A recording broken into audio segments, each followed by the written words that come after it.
아, 그거에 대해서 너의 생각은 어때?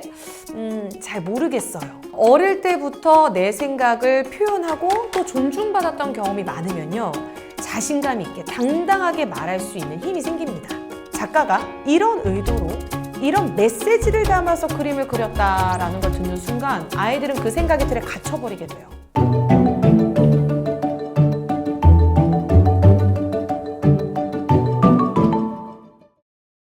공개 수업 시즌입니다. 어떻게 다들 한 번씩 다녀오셨나요? 다들 기대감을 가지고 가잖아요. 우리 아이가 잘하고 있을까? 발표는 얼마나 잘할까? 그런데 막상 갔다 오면요, 우리 아이는 고개도 못 들고 손들기는커녕 말 한마디 못하는 그런 모습 보면 으이그 답답해라, 이런 생각 가질 겁니다. 우리 아이가 소심한가? 이런 걱정도 하실 수 있지만요, 사실 그게 다가 아닙니다.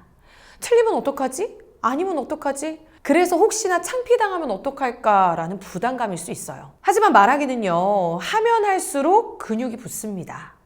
그럼 이렇게 자유롭게 내 생각을 말할 수 있게 도와줄 수 있는 방법은 뭘까? 바로 브레인스토밍 훈련입니다. 먼저 정답이 없다는 것을 알려주셔야 합니다. 아이들이요, 학교에서 수업을 할 때 국어책 몇 페이지 어디서부터 어디까지 읽어보자 라고 하면 나와 있는 글이니까 자신감 있게 읽어요. 그런데 읽고 나서요, 선생님이 아, 그거에 대해서 너의 생각은 어때? 라고 물으면요, 다들 하나같이 이렇게 대답합니다. 잘 모르겠어요. 글은 나와 있으니까 그냥 읽으면 되는데요, 생각을 말하라고 하는 건 고민이 필요하거든요. 그리고 그 고민하면서 뭘 찾냐? 정답을 찾는 거예요. 그래서 아이들에게 정답이 없다는 걸 반드시 알려주셔야 합니다. 집에서도 애들한테 이런 질문 많이 하시죠? 너 커서 뭐가 될 거야? 꿈이 뭐야? 아이러니하게도 아이에게 질문을 하면서 정답은 이미 엄마가 정해놓고 묻습니다. 엄마가 원하는 꿈이 있거든요. 아유, 그건 힘들어서 안 돼. 야, 세상에 좋은 직업이 얼마나 많은데. 야, 공부 잘하면 쉽게 돈 벌 수 있어. 라고 엄마가 원하는 답을 강요하시잖아요. 그러다 보니까 아이들도요, 생각이 있어도 말하지 못합니다. 아유, 괜히 얘기해봤자 잔소리만 들을 거야. 어떤 이야기든 내 생각과 의견이 상대방한테 존중받는다고 느껴야 말하는 게 재밌어요. 그리고 말하는 거에 재미를 느껴야 이게 발표로도 이어질 수 있고요. 사실 어른들도요, 선뜻 말하는 게 어려울 때도 있고요, 선택하는 게 어려울 때도 있어요. 생각해 보세요. 이 회사 생활을 할 때 예를 들어 직급자 부장님이 밥을 사주신다고 식당에 갔습니다. 자, 메뉴 고르세요 라고 했어요. 그런데 메뉴판만 만지작 못 고르시는 분들이 계십니다.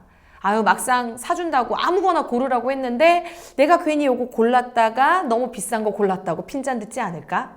내가 요거 골랐는데 요 메뉴 같이 먹는 건데 싫어하시면 어떡하지? 너무 많은 고민을 한다는 거예요. 그래서 결국 어떡하죠? 10분 동안 메뉴판만 붙들고 있다가 아, 전 다 괜찮습니다. 뭐든지 좋아요. 이런 경험도 분명 다들 있으실 거예요. 애들도 마찬가지입니다.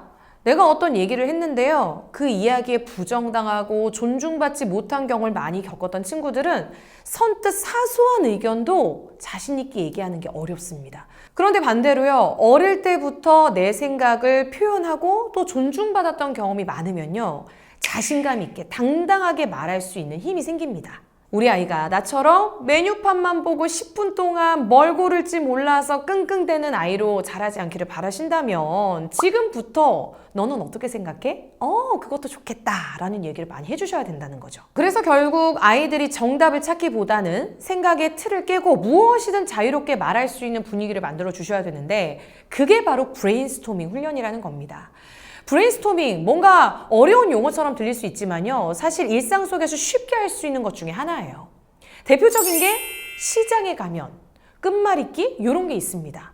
자, 시장에 가면 요 게임 다들 한 번씩 해보셨죠? 내가 시장에 가서 뭘 보고 뭘 느끼고 무엇을 받느냐에 따라서 떠오르는 생각과 아이디어가 다를 수 있습니다. 정답이 없잖아요. 그런데 꼭 이렇게 시장에 가면 놀이를 할 때 아이의 그 생각의 문을 확 닫아버리는 어머님들이 계세요. 예를 들어 시장에 가면 우주선도 있고, 야, 시장에 갔는데 우주선이 왜 있어? 똑바로 해, 장난치지 마. 막 이런 어머님들이 계십니다. 정색을 하면서요.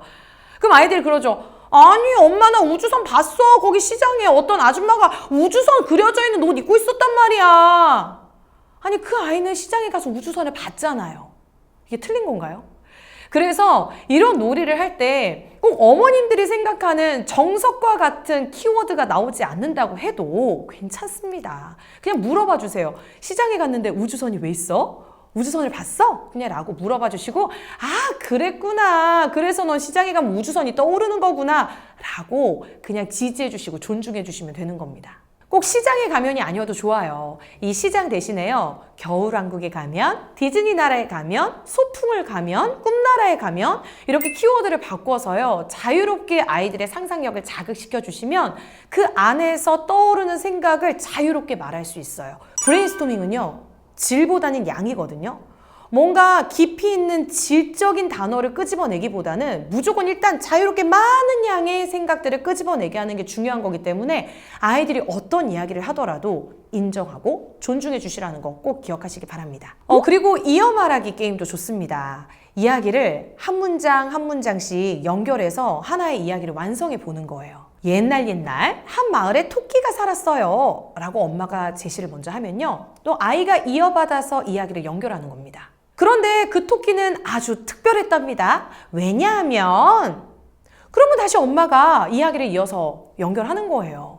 왜냐하면 그 토끼는 말을 할 수 있었거든요. 이런 식으로요. 이렇게 엄마, 아빠, 아이 이렇게 돌아가면서 이야기를 만들면요. 똑같은 주제의 문장으로 시작을 했다 하더라도 10번 했을 때 10번 다 다른 이야기가 나옵니다. 이때 이야기를 연결해 나갈 때 말도 안 되는 이야기가 나와도 괜찮아요. 그냥 신나게 이야기를 연결해 나가는 게 핵심이거든요. 그리고 이거는요, 제가 집에서 둘째 아이랑 요즘 많이 하는 건데요. 이 종이를 찢으면서 브레인스토밍 게임을 해보는 거예요. 자, 예를 들어 종이를 아무렇게나 이렇게 찢습니다. 여러 가지 모양으로 이렇게 박박 찢은 다음에 이건 뭐 같아? 애벌레 같기도 하고 연필 같기도 하고 그리고 꼬리빗 같기도 하고 이렇게 종이로 다양한 모양을 상상하면서 떠오르는 아이디어를 막 얘기를 해보는 거예요. 이런 일상 속에서의 브레인스토밍이 어릴 때부터 정말 자연스럽게 이어지잖아요. 이런 아이들이 결국 창의적인 아이로 자랄 수밖에 없습니다. 그리고 제가 부모님들께 또 부탁을 드리는 게 하나 있습니다. 어릴 때 여러 곳에 현장 체험 많이 다니시잖아요. 미술관도 가시고 박물관도 가시고. 그런데 그럴 때마다 몇 시 타임 해설사가 오는 시간에 맞춰서 가지 마세요. 저는 오히려 해설사가 있는 시간에 피해서 갑니다. 왠지 아세요? 말 그대로 예술 작품은요, 정답이 없어요. 근데 해설사가 붙는 순간 그 작품에 정답지가 붙습니다. 작가가 이런 의도로 이런 메시지를 담아서 그림을 그렸다라는 걸 듣는 순간 아이들은 그 생각의 틀에 갇혀버리게 돼요. 그런데 그런 해설해 주시는 분을 붙이지 않고 엄마랑만 자유롭게 미술 관람을 하잖아요. 그리고 아이한테 물어보는 거예요. 이거 뭐 같아? 넌 이거 보면 어떤 생각이 들어? 엄마는 이걸 보니까 이런 생각이 들어. 이렇게 자유롭게 의견을 주고받아야 그 미술 작품을 정답지에 갇혀진 틀에 박힌 생각대로 해석하는 게 아니라 아이가 자유롭게 아이만의 스타일대로 해석하고 엄마와의 이런 생각을 주고받는 그런 창의력을 발산시킬 수 있는 대화 시간이 될 수 있거든요. 꼭 해설해 주시는 분을 만나야겠다라는 생각은 좀 버리세요.